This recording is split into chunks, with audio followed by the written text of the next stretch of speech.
Hello again, everyone, and welcome to another episode of the Generally Speaking podcast. We're recording today, just for reference, today is April 23rd, 2025, and we are in the studio of the WVHC FM podcast studio. And we are doing this all semester long to try to meet and introduce, or perhaps reintroduce, people to our campus community. And today we have another excellent guest, one of my teaching colleagues here at the college from our English department, a Renaissance man of sorts, I would say. Matt Powers is with us today. Hi, everybody. Nice to be here. Thank you for having me, Bob. Yeah, I'm really happy that you agreed to come on the podcast and talk about stuff. That's really what this whole thing's about. Surprise, surprise. People sitting in chairs and talking in front of cameras. Yeah. I wanted to ask you this one question because you've taught here at the college with me for quite a while. Have you been here 18, 19, 20 years? 17 years. Ooh-wee. So here's the question.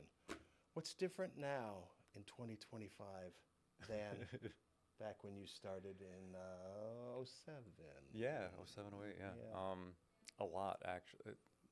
I think about this, reflect on this, more these days, just because I realize, holy cow, I've been here for 17 years.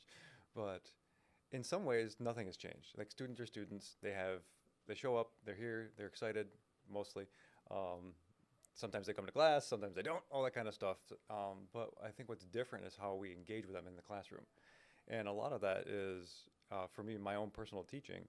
I do more stuff in class, hands-on stuff, when I have them in there. And I've kind of done less outside work. Yeah, and that's been useful in a lot of ways. But beyond that, navigating the social media landscape and sort of the infusion of AI that's coming and all this other interesting things has been very interesting. I've also gotten to be more direct with conversations with them. I really like to learn about them, and I take more time to get to know them than I probably should. Sometimes I just forget content, and I'm like, let's learn about you, what's going on with your life, and that kind of stuff. Yeah. I would say a lot of the same things in my own teaching and my desire to try to get to know students. One of the things that has changed a lot, though, is their attention to their smartphones. Yes. And I readily admit to the world that I am also somewhat screen addicted. I use the thing, and I've noticed that is something that's harder for students to not pay attention to. Yeah, and that's a persistent problem, like particularly in class. Yeah. And like when I teach interpersonal, I'm really focused on, okay, let's put our phones away. Let's focus on eye contact, and I have to remind them and coach them. This is how present. Yeah, this is how you have a conversation. I'm like, whereas like we also have a conversation around like texting though, and they're very, very adept at texting. Yes. And it's a whole different thing for them versus like you and I. Yeah. But it's fascinating.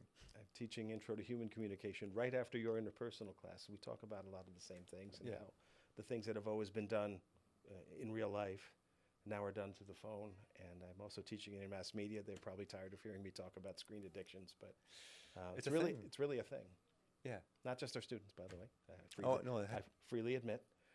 You were a student here at Herkimer College way back in the day. I was, yes. And a native of the village area of Herkimer High School? Correct. Yeah, okay. So I associate you with Little Falls because for really the most of the time, I think the whole time I've known you, you've been a resident in and around the city of Little Falls, which I love. I love the city of Little Falls.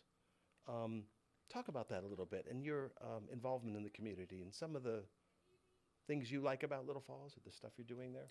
Yeah, Little Falls is really quaint, and it's I find it very picturesque. So that's one of the things I like about it, and I fell in love with. One of my favorite places to go is just the bike trail on the south side, and just go over the lock and hang out and do that kind of stuff. Run by the rock climbers and make fun of them and stuff like that. But it's very picturesque in that regard. The people I really fell in love with too. There's a lot of really cool, interesting people there. Just fly under the radar. Like people have these interesting, fascinating stories. Like a couple of years ago, I met a guy who was a bomb demolition specialist for the Army. Wow. And I'm like, what are you doing here? And he just launches in the rest of his story. So there's that. And as far as what I do there in my volunteering or my other life there, I started out with wanting to give back. Like I fell in love with this place. I want to make it better and enrich it. So I want to use my talents, whatever they may be, to make it more of an exciting, elaborate place. And a lot of that was with theater. And you were in several of my shows. You were in several of my Shakespeare shows, which is great. And I'll mention Mr. Tom Haight because he's also in the background. But Tom's been in my shows, and that started also with our dear friend Angela Harris, and she created Strike Story. Yeah. So she had an idea, came to me with it, and it kind of just snowballed from there, and it turned to Shakespeare, turned to the Brass Lantern podcast, all just theatrical stuff, and it's been really, really awesome. Yeah, I think that's. I'm glad you brought up Lift Theater. That's the name of the theater group. Yes. What inspired you to create that? That doesn't just come up out of nothing. These things don't rise up out of the ground. You must have had an idea and an inspiration for that before you put, shovel into the ground and start doing any of the work. Where was the idea, the germ of that? Where'd that come from? I think I've always liked theater, and I've always been part of it in various capacities in my life. And I wanted to take my hand at directing or creating really hyper-local community theater. Like my original idea was to create like an atmosphere of artists and playwrights who would write plays based on like the life they're experiencing in Little Falls, and we perform that for the people of Little Falls. It was a very Greek kind of idea, so when Angela came to me with Strike Story, and I'm like, this is perfect. This is exactly what I was hoping to do. And we started with that Readers Theater. So between that, Angela, and then my home, I have this big barn. Like it's an enormous barn, and every time I walk into it, I see an Elizabethan style theater in there with like the post, the thrust stage, the balcony, and I always wanted to renovate that into make that my Elizabethan theater and just put on shows whenever I wanted. That's expensive and foolery, and I don't have enough insurance to cover any of that stuff, so it probably won't happen. But those were the three things that really inspired me to lift theater going. Yeah, I want to thank you for including me in some productions that you've done, because even though I talk for a living and I make a joke about that to my students and to other people, I really feel like participating in community theater helped me a lot to realize a different way of presenting myself. Oh, okay. Yeah. You realize that it's a very meta way to look at the world when you are doing something else, performing a different role, but you're still doing it in your own skin with your own voice and your own brain. And that really forced me to think about everything a little bit differently. And I want to thank you for that. And I bet you a lot of other people who have participated in those plays would say the same thing. Well, thanks. And Strike Story was so interesting because it happened to be based on true and historical events that happened in Little Falls. Yes. Right? Yeah, the Little Falls textile strikes. Yeah, in 1913. I think so. Yeah, what a different world it was. Just reading through the text of the story. Recordings of this play exist out there on YouTube, folks. They do, yeah. Drop me an email. I'll send you the link. And it was just really fascinating to participate in that in the same place where the events took place. Yeah. And like some of the concerns are still very relevant today. Very much so. Yeah, it was cool. Yeah. But I'm glad that you got something out of the shows. I remember just working with all the actors and you particularly. It's just like very fun times. And Tom Haight, our friend Tom Haight, and his musical stylings on keyboard. Yes. Gonna have to work Tom into this episode. He's sitting over there doing some switching for us today. Speaking of switching and video, we do have some footage that we're going to roll here in editing, and it's of one of your latest projects. I went down to the first floor of the CA building this morning, and I took some video of the new little library that's cropped up. Oh, my locker library. The locker library. Wow. So for those of you who've never been on the campus of Herkimer County Community College, I can't believe there's one of you. We have some lockers that were originally installed in several of the classroom buildings back when the campus opened up in 1971. And I was chatting with a couple people today, yourself included, and we all kind of scratched our head and could never remember a time that students ever used them. And I've been here a really long time. Maybe they did at one point, but they've always been empty and unused. And so what was the germ of your idea? How did the locker library come up? I got sick of looking at them. We have them, and like everyone knows we don't use them. And I'm like, there's got to be a better way to use this space. And I remember it was when Justin Como was hired. He actually had a couple of the doors removed, so he could like maybe explore that and maybe use it for his art stuff. So I'm like, I started looking at that. I'm like, well, could we do something better with this? And I was actually talking with Andy Devitt, and I think it was some of his idea too, like, well, I'll put books in there. And then as soon as he said that, things just clicked for me. And I'm like, Yeah. well, let's get all the doors off. Yeah. I can reach out to libraries for the discarded books and other stuff, either Little Falls or Herkimer or our library too, and just start filling that space with books. And people seem to like it. And and it's really been really fascinating to see it grow, and it gets used. I'm very glad that people still want books, physical copies, and they like perusing, they like looking at them. And it also creates a better, I think, aesthetic down where I am. Absolutely. Yes. Yeah, absolutely. And so Mr. Como was probably using them for the shadow box idea, where you Yeah. could put objects of art inside of these kind of rectangular spaces. But I think it really works, and it's a terrific thing you've done. How did you get the doors off? Do the keys exist for those things? They do. I think, yeah. I sent the track it. I think that's what it used to be called. Yeah. And I think Ed Lynch was like, "What do you want me to do?" I'm like, We have lockers? yeah.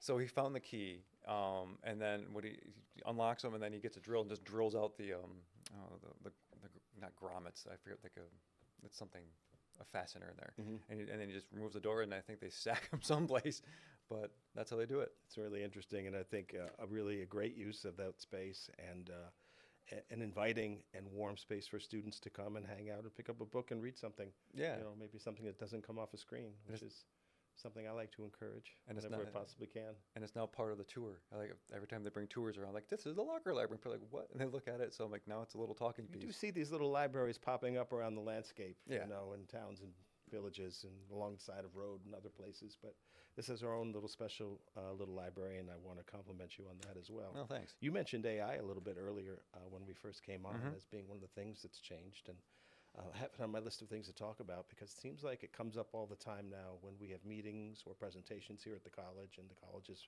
taken a great interest in it. Mm-hmm. Like me, you probably have come across some uses of AI by students that Yeah. don't really speak to the idea of critical thinking and what we're trying to get people to do. But do you see a role for AI in the humanities or in the arts? Yes. It's like every tool that humans have, you have to understand what it's good at, how it functions, and what it's properly used for, and you try not to abuse it or use it for ill will or unintentional purposes. So I think once students have a good foundation, a good understanding of not only their discipline, what they're supposed to be doing, for critical thinking, writing papers, or whether it's or PT or studying people, whatever. Once they have that, they can use the AI to make their lives a little easier. If there's it'll save time on a lot of stuff, and I know a lot of people use it to draft documents or draft stuff for them, and then they edit it and they go on their merry way, and I think that's fine. I know other artists who use it to help them brainstorm, and they'll have kind of a dialogue or conversation with it to sort of bounce ideas off and generate stuff or generate images or audio and stuff like that. And I think that could be okay as long as you're not like infringing on other people's kind of ideas and copyright and that kind of stuff, or using the AI generated images or soundtracks or whatever inappropriately. Yeah. I try to see it, try to keep the human there as much as possible, because that's what we want. Well, at least what I want anyway. And Keep the human in humanities. Yeah. Let's try and do this. And if for a while, as long as we can. yeah, right. And if art turns into this AI generated thing, I can spot it. It looks soulless to me. It does. And it's just so disheartening that people just do that, and instead of taking the time and effort and thought to actually make something beautiful or not. It doesn't have to be beautiful, but just don't. If you start shortcutting yourself, you're going to rewire your brain to just do the shortcuts. Yeah. And you won't get anything else. I worry that there's a potential for a lack of authenticity, for lack of a better word. Yeah. In creative human expression that may come along with it. But certainly we are in its infancy. And when people far into the future discover this podcast, recorded in April of 2025, they might chuckle and think how naive those people were. Pretty much, yeah. Yes, because now it's made all of our lives better and fixed every single problem that ever existed. Wouldn't that be something? It would. Matt, what else? What else is on your mind? Is there anything you want to get off your chest here on the Generally Speaking podcast? No, I don't. Nothing I can really talk about. Do you want to hear about my personal life? Nah, forget that. Nobody wants to hear about mine, so No. I guess we could leave all that stuff out. I guess. Yeah, so this has been great. I really have enjoyed having you on the Generally Speaking podcast. I want to thank you. Yeah. Stay Thank you. tuned again. We've got more guests coming up this spring. And I want to thank you for watching the Generally Speaking podcast, whether you watched it on the YouTube channel or if you are watching it on The General, the student newspaper of Herkimer County Community College. We thank you from the WVHC podcast studio on the campus of Herkimer County Community College. Thanks again for watching. Matt, thank you for being our guest today. Thank you for having me.